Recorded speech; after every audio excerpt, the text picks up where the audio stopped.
Duplicate stitch is one of my favorite knitting techniques, and I'm going to tell you why and show you how to do it.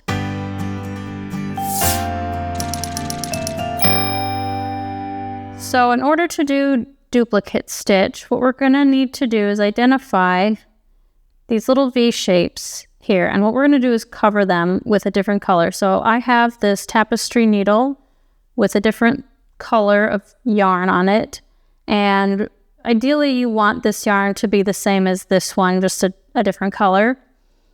So find a V shape, and what you're going to do is come through the bottom where there's a little point where they meet. So come up through where they meet, leave enough tail so you can weave it in later, and then above where this V shape is, where you came through the point, we're going to go underneath the V above it, underneath those legs, like that.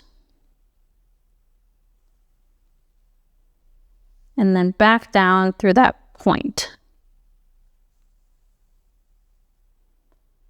And then to continue on, we'll go in through the point above the blue stitch,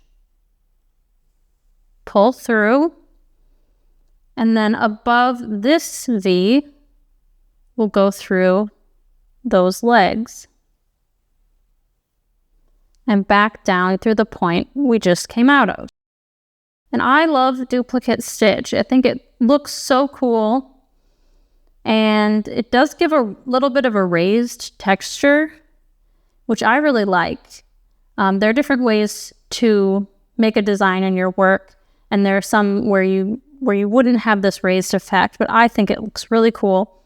And the other thing I really like about duplicate stitch is it can cover some mistakes if you're working with color, and say you made like 1 or 2 stitches too many in the wrong color of a pattern.